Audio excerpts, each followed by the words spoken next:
Vem com o Pão. Voltamos, irmãos! Hoje aqui conversando com o irmão Leonardo, né? Aqui do presbítero da Igreja de Porto Alegre. Já recebemos muitas dicas aqui. Fiz um questionário da QES aqui com o irmão Leonardo, né? E agora a gente poder aproveitar um pouquinho mais aqui. Leonardo, o que tu sente compartilhar com a gente? Já vi que tu já separou ali um DVD, um CD, aliás, né? E também um livro. Fica aí, o que tu sente de compartilhar conosco aí? Esse aqui, Coletânea Apostólica. Coletânea Apostólica. Na época que eu me converti, né, não tinha essa abundância de materiais, né, e essa divulgação em massa, né, sobre a importância dos materiais. Não tinha aplicativo, tinha o devocional, tinha alguns outros títulos, mas não com essa abundância que a gente tem hoje. Mas a coletânea tinha.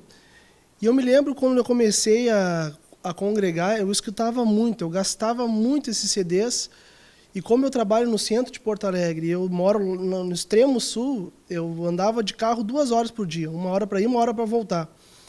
E eu ia escutando esses CDs, e eu tenho a maior facilidade de aprender no escutar, e não no ler. Então, a maior parte daquilo que eu aprendi do Senhor e que eu tive crescimento foi escutando, né? Não muito lendo, né, dos materiais. E eu me lembro que esse material aqui era uma bênção, porque ele era a compilação, né, de todo o Ministério da Palavra, que era liberado pelo Ministério da Palavra dentro daquele mês. Uhum. Então, quando saía já a coletânea ali, tu já adquiria aquele pãozinho fresquinho, já estava por dentro, né, do fluir do rio ali, e tu, como uma liderança, já regava no grupo familiar aquilo que saiu fresquinho na livraria, né? Então isso aqui me edificou muito, né? Eu dou glórias a Deus por este material, que eu creio que nos momentos difíceis da minha vida, esse material aqui que me sustentou. Coletânea Apostólica era uma reunião de ministrações que o apóstolo fazia naquele momento, através, né, do Ministério Apostólico, e nós tínhamos assim todo mês. Hoje nós temos essas ministrações já aí por downloads na editora Vento Sul. Você tem lá todas as ministrações à tua disposição. Tem lá, aconteceu a ministração, está lá disponível. Como também hoje nós temos no YouTube, as mensagens de edificação também que está aí saindo. Tem realmente hoje recursos, né, Leonardo, que foram se aprimorando e pela graça de Deus, o povo de Deus está aproveitando essa tecnologia para que a gente possa aí avançar também e ficar de uma forma muito mais abrangente e muito mais também, chegar a muito mais pessoas, né? Antes a coletânea, tu tinha que gravar um CD, ficava o CD e tu tinha que ter distribuição, conseguir levar esse material. Hoje, através do YouTube, sim, a gente consegue fazer isso com uma velocidade muito rápida e muito mais instantânea também para chegar a esse material, né? Que bênção essa evolução, né, Leonardo, que nós estamos tendo aí da Editora Vento Sul, do Pão de Judá, agora com aplicativo. E agora, como é que... E a gente sente assim, claro, já tem, é profético, conforme mais se aproxima o dia da volta do Senhor, a iniquidade se multiplica. E a gente vê que, embora a gente avança para ter cada vez mais o acesso facilitado, está mais difícil evangelizar, Leonardo. Tá.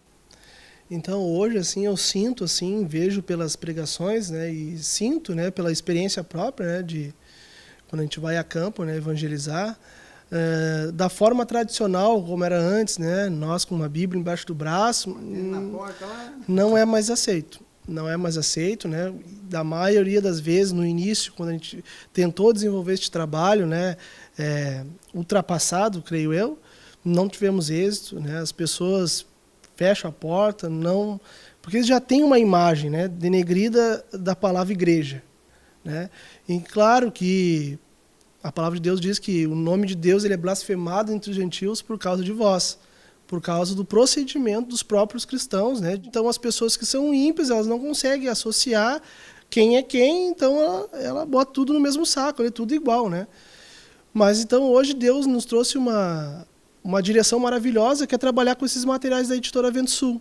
Então, hoje, eu creio que a gente deva se apresentar como representantes da Editora Vento Sul.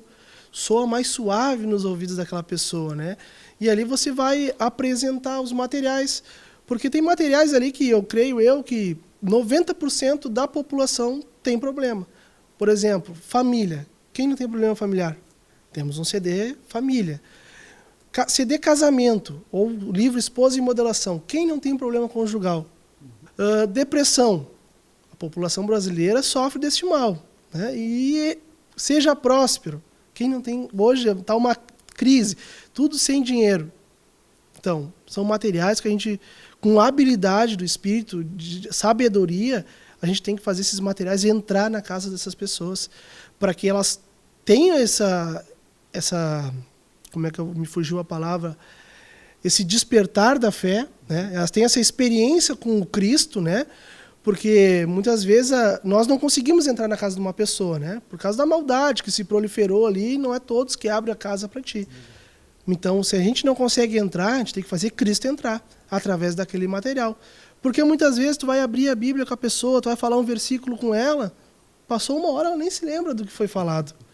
Mas agora aquele material que entrou lá vai ficar na cabeceira da cama dela. Ela vai ler, daqui a pouco o marido vai ler, o filho vai ler, vai emprestar para o vizinho, para o parente, e ali a palavra do Senhor vai se fazendo conhecida, né? Leonardo falou uma coisa interessante, que a gente fala em crise, mas ao mesmo tempo, quando a gente fala em crise, a gente vê algumas pessoas com muitos bens. Daqui a pouco a gente fala em crise e vê uma pessoa com uma situação financeira abundante, mas não tem material nenhum ainda, né? Só prosperou numa área. Mas a gente vê pessoas que são abundantes no material, têm uma boa situação financeira, mas falta saúde para aproveitar tudo aquilo que conquistou. E a gente vê que a ideia do ser próspero, que é o que traz o livro Seja Próspero, realmente, se a gente for buscar, é difícil alguém que se diga, estou pleno, próspero, né, na minha vida com Deus. Na minha vida espiritual eu estou aí, está crescendo, eu estou abundando, eu estou prosperando no meu trabalho, eu estou prosperando também aqui, estou crescendo, estou conseguindo juntar um dinheirinho, né? Já dei entrada na minha casinha, aquela ideia que a gente faz que são as ambições naturais, né? Somada à nossa busca espiritual, que a gente possa dizer ali de ser próspero. E que a gente vê que numa área ou na outra há um desequilíbrio e por isso desse ensinamento que é trazido esse livro, esse pequeno livro, assim, desse formato pequeno, né? Gente, isso é que nem comprimido, né? Ou seja, próspero. É um livrinho pequeno, engoliu, tu pensa, é uma vez só, que eu leio, pum, mas depois começa a reagir, aí sim! É verdade. Deus, ele quer nos tornar pleno em todas as áreas, né? E eu vejo assim que as pessoas têm dificuldade em entender, né, o que é ser próspero e ter prosperidade, né? Tu ter prosperidade é tu ter bens, dinheiro, né? E tu ser próspero é tu não ter necessidade alguma, né? Tu ser suprido por Jesus. Então, se tu vê a vida de Jesus, Jesus não tinha bens, não tinha posses, mas todos iam até Jesus para receber algo. E todos que iam até Jesus saíam com algo. Ou saíam com uma cura, ou saíam com uma bênção, uma libertação, uma palavra de edificação, uma palavra de consolo, uma palavra de exortação. Sempre saía com alguma coisa. E Jesus, para ele, tudo estava bom. Porque ele tinha a realidade do plano espiritual, daquilo que ele foi designado para fazer aquilo. E ele tinha também ciência que ele estava nas mãos de Deus, né? Que nada aconteceria com ele sem a permissão e a vontade de Deus. E assim é com nós também. Muitas vezes, na minha vida também, eu passei por muitas dificuldades financeiras, mas eu nunca desanimei, porque eu criei no meu coração que aquilo ali estava sendo proporcionado para uma edificação espiritual. Né? Porque Deus, ele tem que nos limpar, ele tem que nos provar para que o dinheiro não seja o nosso Deus, e seja o nosso servo. Então eu sofri muito nessa área, quando eu estava no mundo, eu era muito avarento, e uma das causas que Deus teve que proporcionar na minha vida, para mim estar aqui hoje, foi eu perder tudo que eu tinha. Então eu fiquei sem nada mesmo, e ali eu vim por causa do dinheiro, né? Enganosamente, né? No primeiro momento eu achava que eu estava na igreja por causa do dinheiro, né? Mas Jesus já tinha me laçado, né? Mas, só um plano. Só um plano, né? Mas aí com o tempo, né? Naquela estratégia de Jesus de me trazer, a palavra foi entrando, me batizei, aí me casei, fui regularizando todas as coisas, né? E aí já estava conquistado por Jesus, já conhecia a verdade, não tinha como retornar para trás, né? E hoje eu dou glória a Deus para isso. E eu vejo que Deus fez uma grande obra na minha vida nessa área, né, através daquele livro ali, né, porque eu também agradeço muito pelos momentos de escassez que eu passei, né, eu tive várias e várias experiências, assim, retornando àquele primeiro assunto que nós compartilhamos no primeiro bloco ali sobre o temor, né, que eu compartilhei. Muitas vezes, assim, eu compartilho para os irmãos, assim, que muitas vezes o Senhor estava me trabalhando muito na minha vida, que eu não tinha dinheiro nem para colocar gasolina para ir num discipulado. Né? E eu pensava, mas Senhor, eu sou teu servo. É da tua vontade que eu esteja lá para apacentar aquela ovelha. É a visão, é a tua vontade. Então que o Senhor venha prover todas as coisas, né, irmão? E eu saía e eu vou. E eu saí com o carro na reserva, irmão, não sabia como ia voltar. E eu sempre andava com uma mochila cheia de material, né? Onde eu chegava, eu espalhava ali. E todas as vezes que aconteceu isso, os irmãos chegavam lá e compravam. E assim foi várias e várias experiências de vir para a igreja aqui, sem saber do dia de amanhã como eu ia trabalhar. Chegava aqui, os irmãos compravam um monte de material e ali o Senhor me sustentava. Pela fidelidade. E nesse trabalhar, inclusive, de propagar a obra do Senhor, né? Muitas vezes a gente acha, né, Leonardo, que não, eu estou mal, o Senhor vai me abençoar. E eu acabo fazendo uma obra totalmente na carne humana, totalmente fora dos propósitos. E isso que tu está me falando aqui, eu já ouvi inúmeras vezes, né, pela direção apostólica. Irmão, tu está com dificuldade, pega o material e vai vender, irmão. Né? Não, mas como é que eu vou vender livro, pastor? Eu estou mal, preciso pagar o aluguel. Mas daí falta a fé, né? Quem sabe se não seria vendendo um livro, de repente, que tu vai lá, vai vender um livro, estou aqui imaginando, né? Vende um livro para alguém que diz assim, escuta, tu é bom vendedor, rapaz, queria te contratar, vai que, né? O senhor está abençoando ali. Eu estou aqui imaginando coisa, né, Leonardo? Sim. Mas como falta a fé para a gente seguir essa orientação apostólica, para a gente poder ser abençoado. Né? E está aqui o Leonardo dando testemunho de como ele foi abençoado, sustentado, né? E a gente sente até aquela alegria, né? Como a gente é o verdadeiro alegrar-se muitas vezes com pouco, né? Eu queria só um pouco para dar gasolina, deu, ai que maravilha, né? Tá lá, que bênção que foi aquele pouquinho, deu uma alegria maravilhosa, né?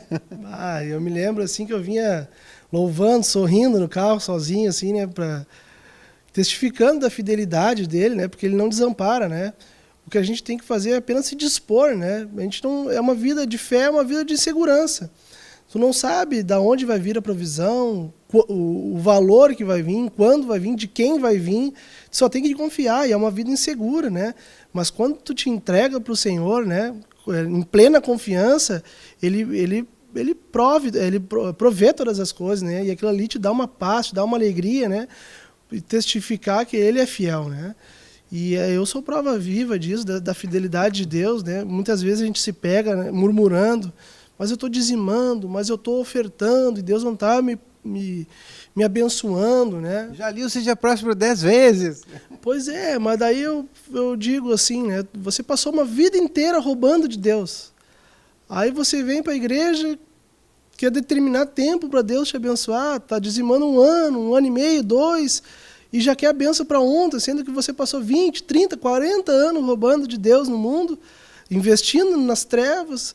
Tudo tem um tempo, né? E não é o fato de eu estar dizimando e ofertando que aquilo ali caracteriza a minha eu estou obedecendo a palavra, mas Deus está vendo a motivação do meu coração. Então o ato externo, quem vê, acha, aquele irmão é fiel, aquele irmão ele dizima, ele oferta, né? Ele é fiel ao Senhor. Mas os irmãos não conseguem ver aquilo que está no meu coração. Deus consegue ver se aquilo ali é um comércio, né? Eu estou fazendo um comércio, eu quero algo em troca, né? Então hoje, né, irmãos, hoje eu creio assim que o Senhor já... Não vou falar que o Senhor me libertou 100%, daqui a pouco amanhã vem uma prova, né? Mas hoje eu dou com alegria, né? Dou com alegria. Desde o início, assim, que eu me converti, eu sempre investi pesado nos materiais, sempre investi pesado, maciçamente. E eu sempre dei para meus familiares.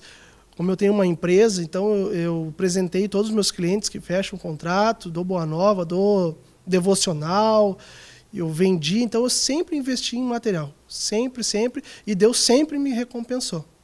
E Leonardo, a gente muitas vezes vê o Seja Próspero, e aí tem lá o irmão assim, não, mas eu não tenho problema com isso, eu já dizimo, eu já oferto. Né? Então eu não preciso ler o Seja Próspero. Mas daí a gente diz assim, mas já combateu a avareza, irmão? Porque o Seja Próspero nos ensina a combater a avareza também. Tu dizima e tu oferta, mas não tem mais avareza? Não sei, e agora? Né? E eu sempre fico vendo assim também, que é uma coisa que nos alerta muito. Por exemplo, assim, o Senhor te abençoa com R$1.000. Aí tu olha assim para os R$1.000, Senhor, R$1.000, as minhas contas no mês é mais cara que R$1.000, é pouco. Não sei, hein, Senhor? R$1.000 é pouco, ainda vou ter que dizimar aí a 10ª parte, né? Mas daí o Senhor te abençoa com R$10.000. E aí tu tem que dizimar a 10ª parte dos R$10, daí é 1.000. Aí tu olha para o gasofilácio assim, Senhor, R$1.000 para o gasofilácio é muito. Opa! Apareceu a avareza, né? Para nós, R$1.000 era pouco quando eu ganhei. Mas quando eu tinha que dizimar 1.000, opa, aí foi muito, Leonardo. Sim. Desde o início, quando eu fui trabalhar, como eu vim por causa dessa área, Deus já começou a me trabalhar desde o início, né? Então, quando o Senhor viu no meu coração ali que eu estava sendo fiel mesmo, que não havia um comércio, eu estava dando com alegria, eu estava investindo mesmo no reino, né? E aí o Senhor começou a me restituir, né? Que foi que nem na vida de Jó, né? Começou a me restituir, sem eu ter que fazer algo a mais, né? Eu continuei fazendo as mesmas atividades, o Senhor começou a me restituir, eu comecei a pagar minhas dívidas, né? Porque o Senhor me deixou num estado assim inicial de dever tudo que tinha, né? E aí o Senhor começou a me restituir, começou a me oportunizar a quitar. E hoje, graças a Deus, antigamente eu comprava uma bala no cartão de crédito. Tudo eu comprava no crédito. Aí virava aquela bola de neve, aquela desordem, aquela bagunça, era juros exorbitantes. Minha vida era uma bagunça, né? E aí hoje, pelo Senhor, eu aprendi, né? Que um cristão, se ele tem condições de comprar, se ele tem, ele vai lá e compra. Se não tem, espera. Né? Hoje eu não parcelo nada. Hoje, se eu tenho condições, se o Senhor me proporciona, eu compro. Se não, eu espero no Senhor. Né? Então, quando o Senhor me derramou uma grande bênção financeira na minha vida, né, que ali foi a prova da minha fidelidade, tudo que eu passei, e não murmurei, né, que Jó também nunca murmurou daquela condição, eu não murmurei, porque o básico sempre eu tive, e ali eu dei com alegria. Aquela grande quantidade que eu dei com alegria, porque foi Deus que abriu as janelas dos céus e derramou sobre a minha vida. Que bênção. Então tá aí, irmãos, estamos conversando aqui com o Leonardo, aqui da Igreja de Porto Alegre. Nós vamos fazer mais um intervalinho e voltamos em seguida.